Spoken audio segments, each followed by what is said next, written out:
Welcome to CEO Money. I'm Michael Yorba. Thanks for joining with us.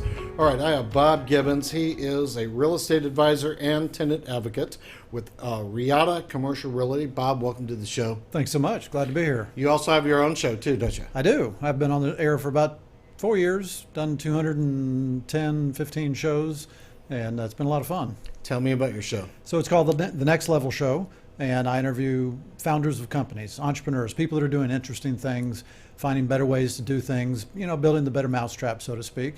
And I'm always fascinated by why people start companies, how they overcome challenges along the way. And what I would tell you, the most consistent thing I've heard is that people start companies not to make money, but to fill a need that they saw in the marketplace. And money is the byproduct.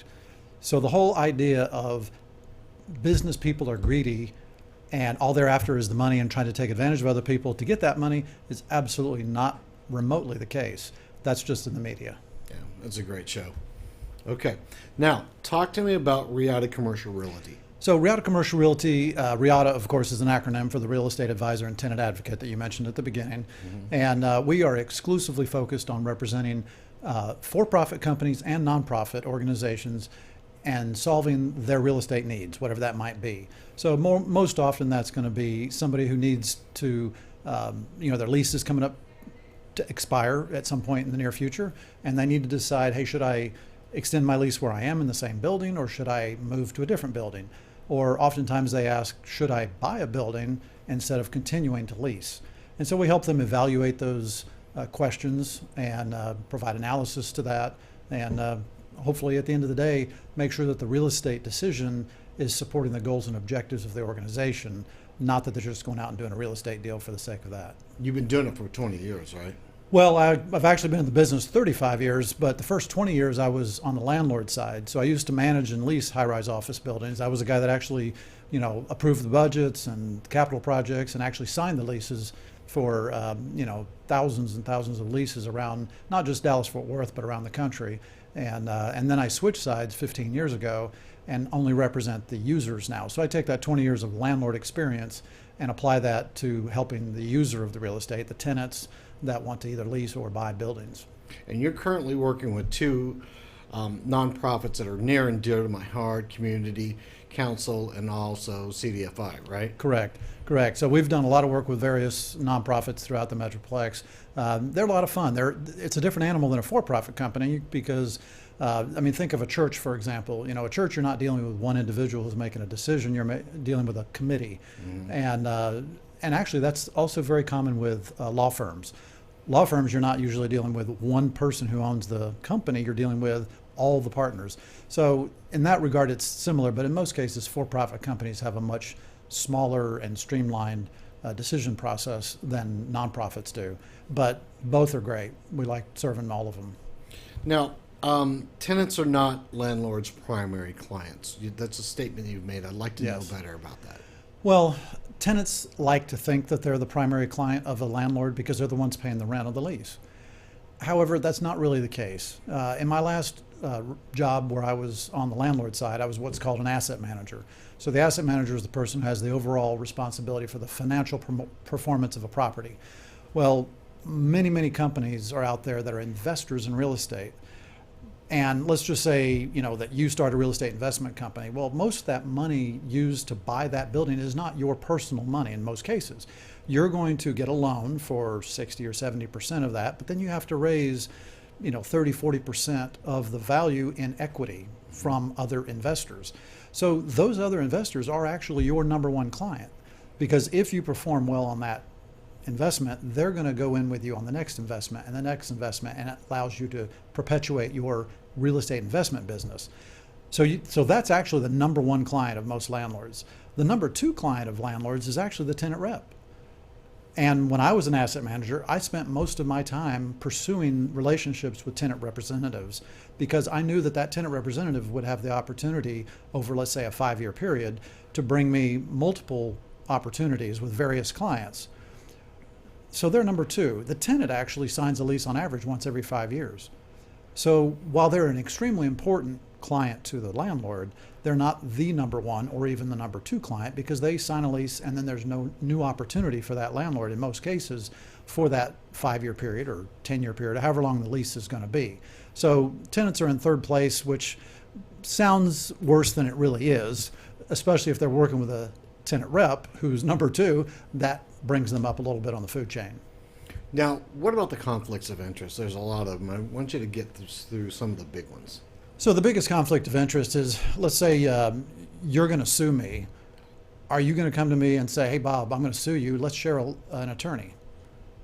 No. Sounds ludicrous, right? Yeah. But that happens all the time in real estate. You'll hire, I'm not going to pick on anybody, but you pick one of the big boys. Okay. And that big boy is going to represent you as the landlord. But guess what? They're going to represent me as the tenant. And yes, it's a different individual, but it's still the same company. So is that really a conflict of interest or not? I think it's a huge conflict of interest. Some of the biggest companies, commercial real estate companies in the country, they will have somebody who was the broker to buy the building. They may actually own the building, one of their entities.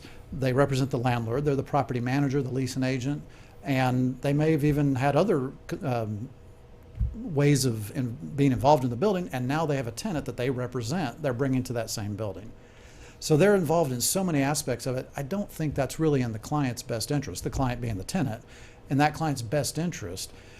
And they'll tell you, hey, we have totally separate groups. They don't talk to each other. I will tell you that is absolutely not the case. It can't be. Because when I was an asset manager, I had outside companies that leased buildings on my behalf. And one of their pitches to me was, we're going to put a tenant rep on your team so they know what deals are coming through the pipeline sooner than the rest, and you're going to get a preview of that. And this is the biggest companies in America, in the world. And so I know for a fact that when one of the investment brokers who is trying to sell the building gets the rent roll, sometimes that happens to find its way to the hands of the people that are doing the property management leasing. And then that same thing may end up in the hands of the tenant rep. So I just think that it's better for the tenant to know that they're really solely and exclusively represented by somebody who has only their best interests in mind and has no other ulterior motives. What about office occupancy costs? Well, office occupancy costs are usually the second highest expense of most companies, most organizations. Number one is always going to be personnel. So the salaries, the benefits, everything related to the people, that's going to be number one. But people are highly variable. It's a variable cost because you can lay people off and hire them relatively quickly. Mm-hmm. But once you've got a lease, you're now stuck in that lease for whatever period of time that lease is for, 5 years, 10 years, whatever.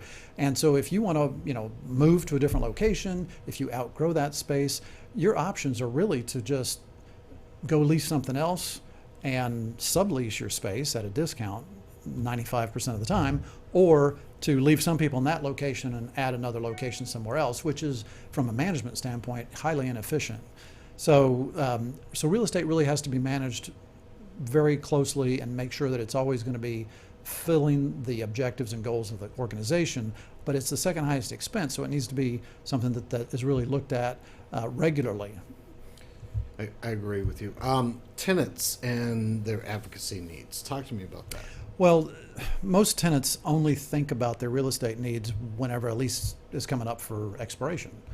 And I understand that because, hey, I've signed my lease, I'm done for 5 years, I can coast from here, I don't need to think about it, I got better things, my business, sales of my own products or services to deal with. And that makes total sense. However, there are things that come up throughout the lease term that they need to be focused on, but they're really not experts in commercial real estate. They really don't know how to deal with it. I'll give you a couple of quick examples. Every year, the operating expenses of a building those expenses are distributed out to the tenants. How do the tenants have any clue whether those expenses are appropriate? Are they the right amount? Are they consistent with industry standards? Are they consistent with the lease? So they need somebody watching out for them throughout the lease term. Another example would be something called an estoppel. So an estoppel is really nothing more than a statement by the tenant saying that all these terms of the lease are actually accurate and there are no defaults by me as the tenant or by you as the landlord, and everything's cool. Well, that's necessary whenever the landlord is going to refinance the building or sell the building, because the lender or the buyer wants to make sure that the information the landlord gave to them is in fact true. So they ask the tenants, hey, is what the landlord told us true? That's called an estoppel. Somebody needs to be looking over that who knows what they're doing and is going to cross-check that with the lease itself. So those are things that the tenant needs, and there's a lot of other ones I won't take the time to go into, but that's one of the reasons why we created what we call the REATA lease track system. So we manage the leases for our clients. So those two things I just mentioned are things that we provide: the review of the expenses, the review of the estoppel. We also look at their lease every 3 months and say, this is what you need to know about for the next 3 months. In fact, we just did this for all of our clients this last week. We just said, all right, for the fourth quarter of 2019, these are the things you need to know about. Maybe there's a bump in rent coming up. Maybe there's an option of some sort, and you need to decide, are you going to exercise that option or not? All kinds of stuff that come up, and so we'll proactively let them know about those things, advise them on those things. And the good news is we don't charge them for that. And that may sound like it's crazy because it's a real cost, takes real time out of our pockets, but the good news is they need the service. They need somebody who's an expert in real estate to do this for them, and it's a marketing expense for us. Who's going to be top of mind for them when it's time to expand, open up another location, give a referral? It's going to be us, and we don't pretend otherwise. You know, we're not here for total altruism. You know, we need to make a living too. We need to feed our families and keep this going so we can provide this service. So that's the way we get paid, is in the long run, is to have repeat clients and a growing customer base because they refer us. Good. Bob, thanks for being a guest today. Thanks so much, Michael. Appreciate it very much. Me too. All right, you've been watching CEO Money with Michael Yorba. Thanks for joining with us. Like us on Facebook, follow us on Twitter, and subscribe to our YouTube channel.